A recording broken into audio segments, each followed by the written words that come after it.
Bueno, pues etapa 3, salimos de Tomar y hoy va a ser una etapa cortita.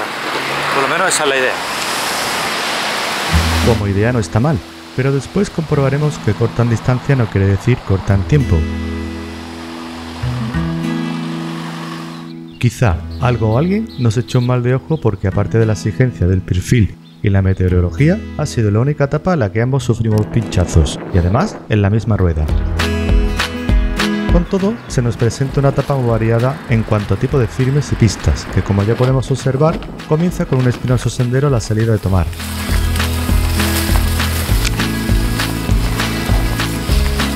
Tía, es que nos estamos clavando todo esto. Hay una variante más apta para ciclistas que salva este tramo, pero impide disfrutar de este entorno paralelo al río Navao. Como el trayecto es corto, algo más de 1 kilómetro, y hay algunos obstáculos, no es mala idea hacerlo a pie.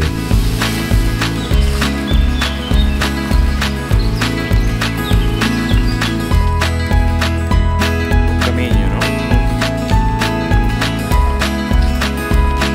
A ver si podemos ahora. Nos deja un poquito. Después, el terreno es más favorable para rodar y llegar rápidamente al hito del puente de Peniche, muy concurrido en el medievo al comunicar Coimbra con Tomar. A partir de aquí, el camino empieza a endurecer el perfil. Venga, que ya la tiene. Esta rampita inicial al 11% de inclinación nos pone el primer examen del día. Sandra lo supera. En mi caso... A mí es que me ha derrapado la rueda y no he podido seguir, casi me pego un piñazo.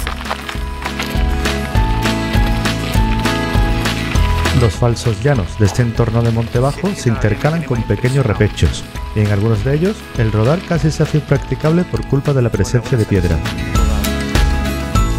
Merece la pena, tío. Nada, un paseíto en bici. Casais, la primera localidad a nuestro paso, ya se aprecia en lo alto de una colina, pero para llegar allí todavía quedan algunos intervalos incómodos, aunque estos se convierten en divertidos retos.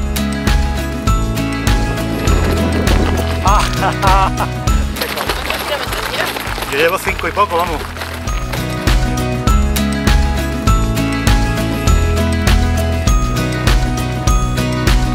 Finalmente, desembocamos en una pista vecinal asfaltada que nos introduce en subida a la población. Esta apacible aldea dispone de un bar, una sencilla iglesia y una fuente, que visto el desgaste causado en esta primera parte de la etapa, nos vino de perlas. Los siguientes kilómetros transcurrirán por asfalto entre pequeños pueblos y aldeas que se van sucediendo a nuestro paso. El primero de ellos es Ollanda, que realmente está compuesto por las casas que escoltan la carretera por la que circulamos.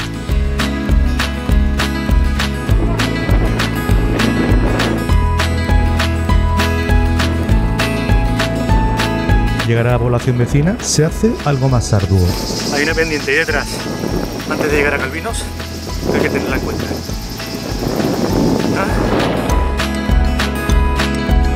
Lo más destacado de este emplazamiento es una coqueta capilla que no dudamos en retratar.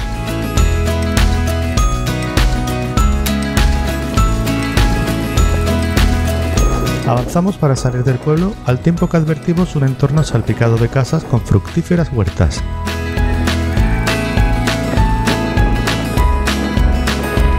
Muy cerca se ubica la aldea de Chao das Eiras, a la que accedemos tras un agradable descenso. Las pequeñas dimensiones de este núcleo de casas hacen que lo atravesemos rápidamente y nos transporten a un sugestivo tramo campestre, de vegetación mediterránea, con algunas ondulaciones en el perfil. Estos son los últimos dominios pertenecientes a la región de Ribatejo, que sigue un antiguo trazado medieval denominado Camiño da Ribeira.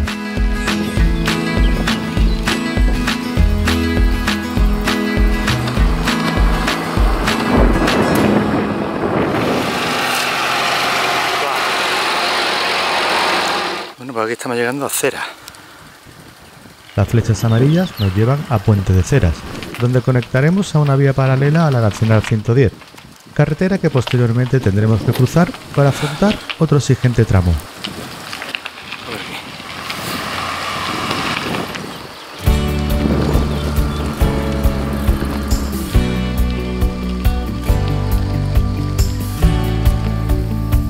Bueno, pues a arrastrar la bici otra vez. Empezando a sacar. Rampas que oscilan entre el 12 y el 15% de inclinación nos lo ponen difícil durante algo más de 1 kilómetro hasta el alto conocido con el nombre de España.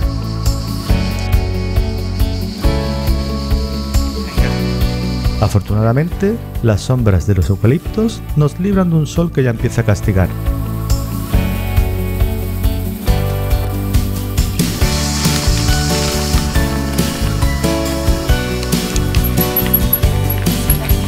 Una vez superado este ramal, volvemos al asfalto para encarar un tendido descenso de varios kilómetros que nos sirve para recuperar piernas.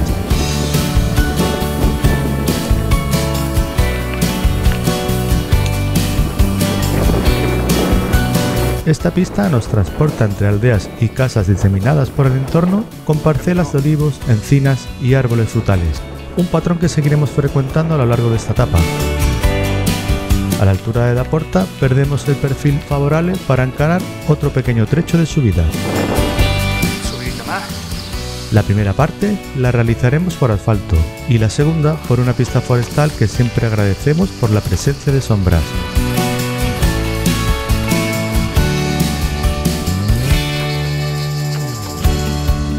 Volvemos a ganar altura. Coronado el alto, el cuerpo ya empieza a acusar el esfuerzo. Venga. Necesitamos ya meternos algo entre pecho y espalda, tío. Será este... Ya 21, a ver. 21 rompiéndonos las piernas. Ya, vamos para carretera.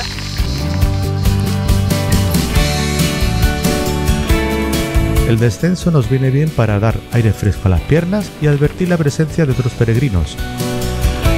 Pero nos pasa factura con un pinchazo. Afortunadamente, el camino conecta con la Nacional 110, donde muy cerca hay un restaurante en el que podremos reponer fuerzas y arreglar la avería.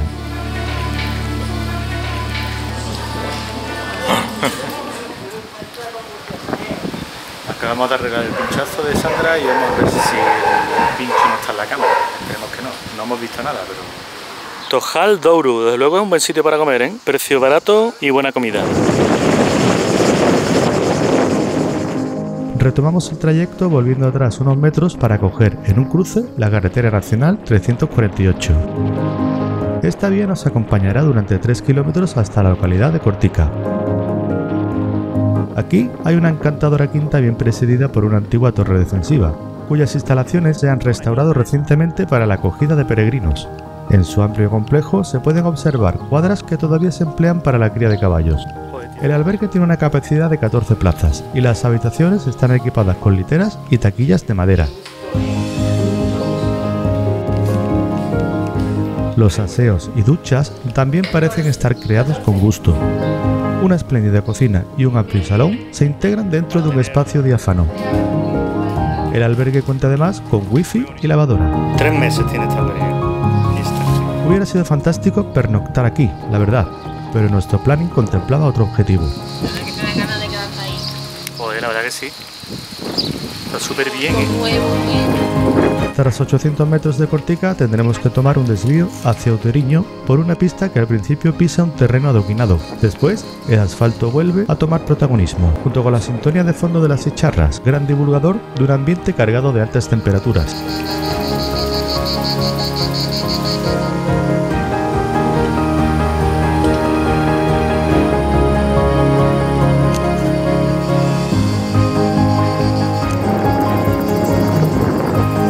Un kilómetro después de pasar Outeriño, tomamos un camino de tierra que pronto se tornará a una pista adoquinada que nos dirigirá por un entramado de fincas bien acotada por muros de piedra.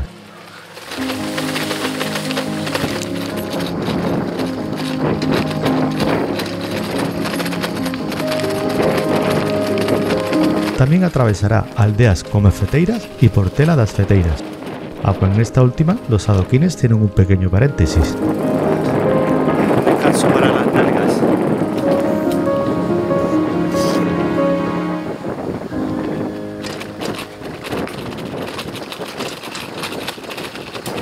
Finalizado de una vez por todas el firme y rugoso, descansamos nalgas haciendo amigos.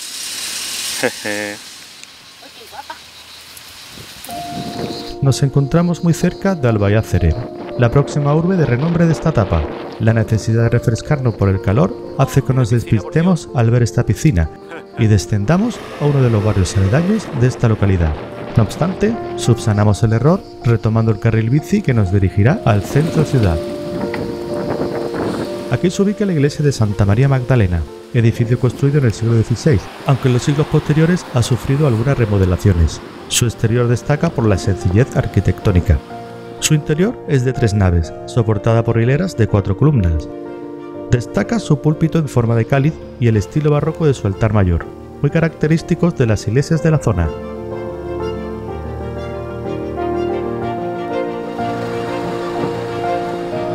Salimos del templo para tomar la Nacional 348 frente al ayuntamiento, pero no pasa muchos metros hasta incorporarnos a la Rúa da Quintiña, que sirve para calentar tras el parón y prepararnos para lo que nos viene.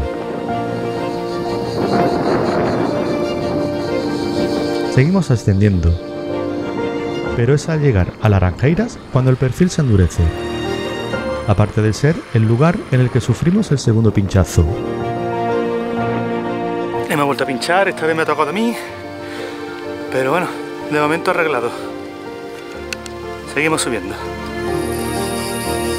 Las rampas del 12% de inclinación se suceden durante 1,5 km y es de agradecer que las nubes nos echen una mano a la hora de combatir el castigo del sol.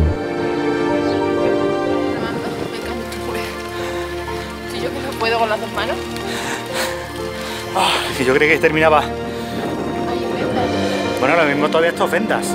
Efectivamente, en Vendas finaliza esta subida y comienza un terreno favorable en el que podemos disfrutar del entorno de la Sierra de Ariques. En principio lo hacemos por la carretera CM1063 y más tarde por una pista de tierra entre encinas y vegetación mediterránea.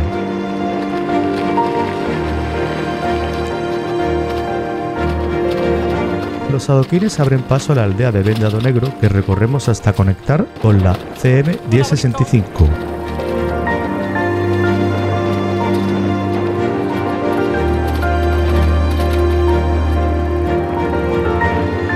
Pocos metros después, otra encrucijada nos mete en una nueva pista de tierra, aunque las señales no quieren que las saboreemos demasiado, ya que nos conducen a una vereda un poco más incómoda para ciclistas.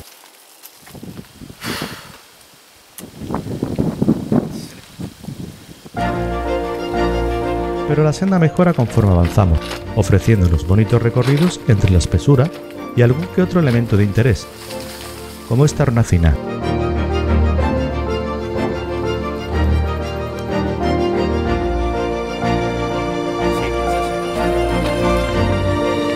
Avanzamos en falso llano entre muretes de piedra hasta sobrepasar el núcleo de Casal Soeiro, donde la pendiente de descenso aumenta su inclinación durante 900 metros.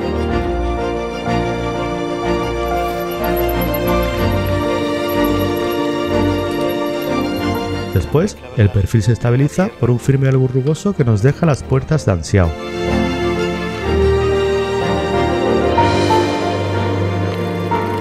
Nunca ansiado tanto llega a un sitio. ¿Por qué será? Pero no vamos a entrar en la urbe por asfalto. Antes, el camino quiere mostrarnos esta histórica población desde unas vistas inmejorables.